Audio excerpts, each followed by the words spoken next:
रात का आखिरी पहर। घर में शादी की रौनकें ख़त्म हो चुकी हैं, शहनाइयाँ खामोश हो चुकी हैं, मेहमान जा चुके हैं और बेटी पिया घर चली गई है। सब सो रहे हैं, लेकिन एक शख्स है जिसकी आंखों में नींद नहीं है। वो बाप जिसने अभी अभी अपनी लाडली बेटी की डोली उठाई है, वो आज खुशी से ज़्यादा एक अनजाने खौफ में मुब्तला है।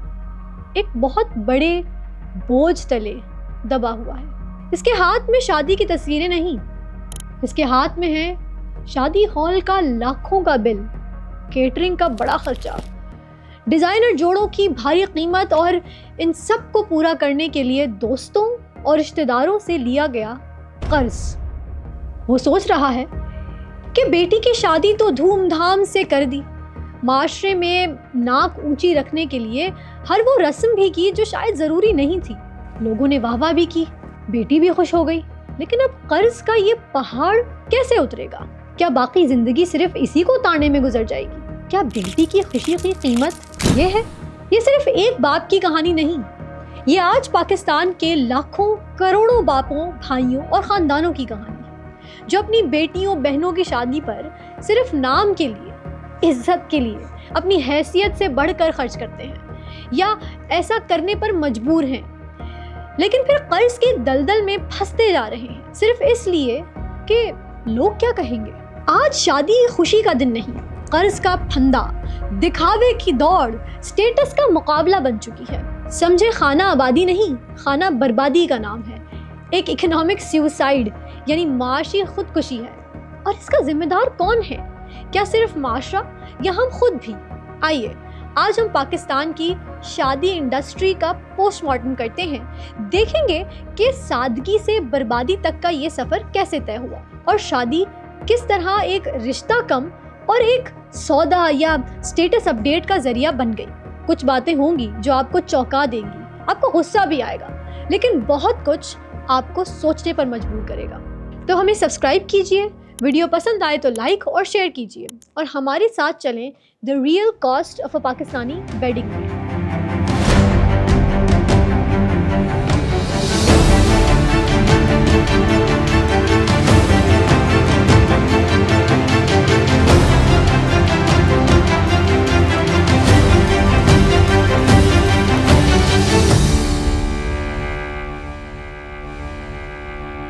एक ज़माना था हमारे दादा दादी या नाना नानी का ज़माना, जब शादियाँ होती थी तो पूरा ख़ानदान बल्कि मोहल्ला इकट्ठा हो जाता था। खाने घर पर पकते थे, इंतज़ामात सब मिलकर संभाल लेते थे। तकरीबात भी बस 2-3 दिन होती, एक मेहंदी माइयों वो भी सिर्फ ख़वातीन में, फिर एक निकाह की तकरीब और एक वलीमा। कोई लंबे चौड़े फंक्शन नहीं।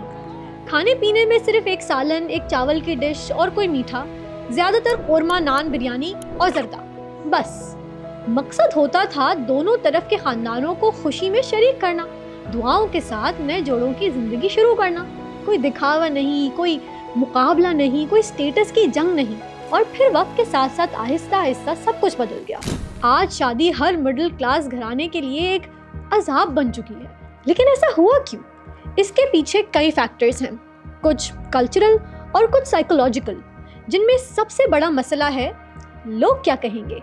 ये सिर्फ 4 अल्फाज नहीं, ये वो जहरीला मंतर है, वो समाजी एटम बॉम्ब जिसने पाकिस्तान में सबसे ज़्यादा खुशियाँ बर्बाद की हैं। मैं लड़की हूँ, मुझे तो पता ही होगा। इन अल्फाज ने सबसे ज़्यादा वालिदैन की कमरें तोड़ी हैं, इन्हें रुलाया है। अब हम शादी अपने बच्चों की खुशी और सुकून के लिए नहीं करते, हम शादी करते हैं लोगों के लिए। वो लोग जो हमारी ज़िंदगी के हर फैसले पर फतवा देने को तैयार बैठे हैं, वो लोग जिन्हें हम शायद जानते भी नहीं, शायद पसंद भी नहीं करते, और जो गालिबन हमारी खुशी में खुश भी नहीं है, लेकिन हमारी कमी कोताही पर उंगलियां उठाने को बेताब हैं। इन लोगों की बरादरी में अपनी नाक ऊंची रखने के लिए, रिश्तेदारों से मुकाबला करने के लिए हम सब कुछ कर जाते हैं। फला ने बेटी की शादी पर 10 डिशेस पकवाई थी, हम तो 12 करेंगे, चाहे कर्ज लेना पड़े।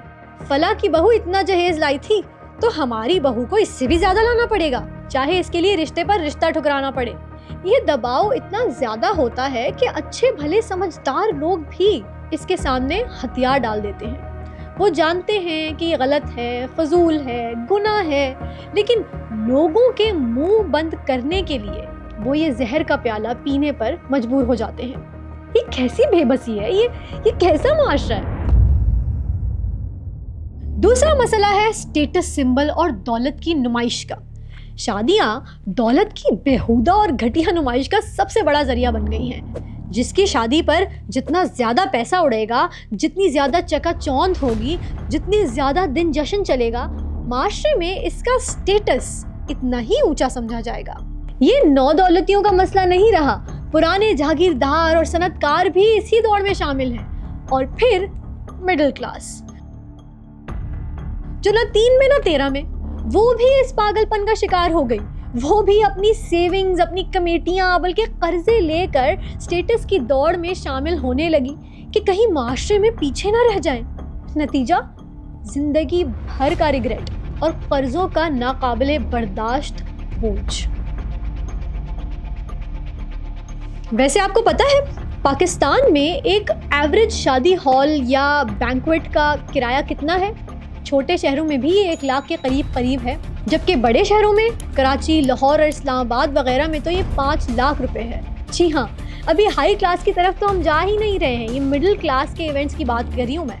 अभी तो खाना, कपड़े, जेवर और न जाने क्या क्या शामिल होना है। एक लोअर मिडिल क्लास घराने में लड़की की शादी आजकल एवरेज 15 से 20 लाख रुपए की पड़ती है। और आपको पता है कि एक पाकिस्तानी की एवरेज इनकम क्या है? एवरेज हाउस होल्ड इनकम सिर्फ 42,000 रुपीज़, 42,000 रुपए है। अब ज़रा हिसाब लगाएं कि 15 लाख रुपए का खर्चा करने के लिए एक एवरेज पाकिस्तानी को कितने महीने की तनख्वाह लगानी पड़ेगी। जी हाँ, 36 महीने यानी 3 साल की तनख्वाह के बराबर खर्चा सिर्फ और सिर्फ एक रात में खत्म। इसका रिजल्ट है कर्ज का सूद, कमेटियों का जाल, जेवरों की फरोख्त, सेविंग्स का खात्मा, और अगर कोई ज़मीन या प्लॉट वगैरह है तो इसकी भी फरोख्त। सिर्फ और सिर्फ एक शादी पूरे ख़ानदान को कई सालों के लिए, बल्कि शायद हमेशा के लिए मफलूज कर देती है। बाप की, भाई की, बल्कि समझे पूरे घर की जमा पूंजी सिर्फ 1-2 बहनों की शादी में खत्म। और इस आग पर तेल कौन छिड़क रहा है? हमारा मीडिया, हमारे टीवी ड्रामे और सबसे बढ़कर हमारे पड़ोस से आने वाली बॉलीवुड मूवीज़। हमारे ड्रामों और उनकी फिल्मों में जो शाहाना शादियां दिखाई जाती हैं, वो हमारे नौजवानों, खुसूसन लड़कियों के जहन पर एक जादू कर देती हैं। वो भी वैसी ही dream wedding, fairy tale wedding का ख्वाब देखने लगती हैं। इन्हें लगता है अगर शादी ऐसी ना हुई तो समझे शादी ही नहीं हुई। ये मीडिया, ये फिल्में एक आर्टिफिशियल और अनअचीवेबल स्टैंडर्ड बना देती हैं, जिसे पूरा करने की कोशिश में आम लोग अपनी जिंदगियां जहन्नुम बना लेते हैं। वो भूल जाते हैं कि वो फिल्म थी, ड्रामा था, हकीकत नहीं थी। और अगर जो कमी रह गई थी वो सोशल मीडिया ने पूरी कर दी। Facebook, Instagram, TikTok, Snapchat. अब शादी एक खानदान की तकरीब या सोशल इवेंट नहीं रहा, ये एक ग्लोबल पब्लिक परफॉर्मेंस बन चुकी है, जिसका एक एक लम्हा कैप्चर करना है और फिर इसे दुनिया को दिखाना है। समझे, लाजमी है, लाइक्स के लिए, कमेंट्स के लिए, फॉलोअर्स के लिए, और सबसे बढ़कर दूसरों को जलाने के लिए। आप देखें आजकल कैसे कैसे ड्रामे हो रहे हैं। प्री वेडिंग फोटोशूट, कभी पहाड़ों पर, कभी समंदर किनारे, कभी तारीखी मकामात पर, लाखों रुपए सिर्फ तस्वीरों पर उड़ा दिए। डिजाइनर लहंगे और शेरवानियां, जिनकी कीमत एक एवरेज पाकिस्तानी की साल भर की कमाई से भी ज्यादा होती है, सिर्फ एक बार पहनने के लिए इन पर पैसा लगा दिया जाता है। फिर महंगे तरीन मेकअप आर्टिस्ट जो महीनों पहले बुक करवाए जाते हैं। शादी हॉल की शानदार और ड्रीम डेकोरेशन सिर्फ कुछ चंद घंटों के लिए लाखों रुपए गए। दर्जनों खानों पर मुश्तमिल बुफे, जिनमें से आधा खाना बाय द वे जाया हो जाता है। इवेंट्स की बहुत लंबी लाइन है, मेहंदी, माइयों, ढोलकी, संगीत, ब्राइडल शावर और न जाने क्या क्या। हर तकरीब के लिए नया जोड़ा, नई थीम। और इन सब इवेंट्स को कवर करने के लिए चाहिए एक अदद फोटोग्राफर और वीडियोग्राफर जो कि पूरी फिल्म बनाएगा। ड्रोन कैमरे, क्रेने, गिम्बल्स, ये सब किस लिए? सिर्फ इसलिए कि शादी इंस्टाग्राम परफेक्ट लगे, दुनिया कहे वाह क्या शादी थी। चाहे इसकी एक वाह के पीछे कर्ज का पहाड़ हो, टूटे हुए दिल और एक खोखला रिश्ता ही क्यों ना हो, दिखावे की एक ऐसी अंधी दौड़ है जिसने शादी की असल रूह को खत्म कर दिया है, यानी प्यार, खुलूस, सादगी और बरकत को। अब शादी एक परफॉर्मेंस है, एक प्रोडक्शन है जिसमें हर कोई बेहतरीन अदाकार बनना चाहता है बस। और इस पागलपन का, इस समाजी बीमारी दिखावे की, इस हवस का सबसे ज्यादा फायदा कौन उठा रहा है? एक नई, ताकतवर और बेरहम industry, the Pakistani wedding industry. Event managers, wedding planners, decorators, caterers, fashion designers, jewellers, photographers, videographers, makeup artist, DJ, choreographers, ये एक मल्टी बिलियन डॉलर इंडस्ट्री बन चुकी है। यस, एक अंदाजे के मुताबिक पाकिस्तान की वेडिंग इंडस्ट्री वॉल्यूम 900 अरब रुपए की है, यानी 3 बिलियन डॉलर से ज्यादा। ये इंडस्ट्री करती क्या है? ये ख्वाब बेचती है, परफेक्ट वेडिंग का ख्वाब, यादगार दिन का ख्वाब, और फिर इन ख्वाबों को पूरा करने के नाम पर हमारी जेबें खाली करती है। ये हमें बताती है कि अगर आपकी शादी में ये नहीं होगा, वो नहीं होगा, तो आपकी शादी तो शादी ही नहीं है। आप तो ज़माने से पीछे रह जाएंगे, आपकी तो नाक कट जाएगी, और फिर हम अपनी नाक बचाने के लिए इनके खेल का हिस्सा बन जाते हैं। जानते पूछते या अनजाने में खुशी खुशी फंसते चले जाते हैं, और हमारी खुशी या कह लें खुश होने की एक्टिंग इनकी तिजोरियां भर रहा है। तभी तो शादी आज एक मुक़द्दस रिश्ता नहीं बल्कि एक बिजनेस डील बन चुकी है, अपने सोशल स्टेटस को अपग्रेड करने का जरिया बन चुकी है। भाई, मैंने तो आईने में अपनी शक्ल देख ली है, आप भी देख लें। अच्छा, when it comes to marriage, मैं हमारे माशरे की फेवरेट एक्टिविटी तो भूल ही गई, जहेज। जहेज क्या है? मैं यकीन से कह सकती हूँ कि 90% लोगों की ज़बान पर फौरन आएगा, जहेज एक लानत है। लेकिन क्या वाकई ऐसा है? बिल्कुल नहीं। आज ये बेटी को खुशी से दिया गया तोहफा नहीं है, ये लड़के वालों की तरफ से डिमांड्स की पूरी लिस्ट है। इन्हें गाड़ी चाहिए, फर्नीचर चाहिए, इलेक्ट्रॉनिक आइटम्स चाहिए, कैश चाहिए, और अगर लड़की वाले ये मुतालबे पूरे न कर पाएँ तो रिश्ते के लिए ना ही समझें।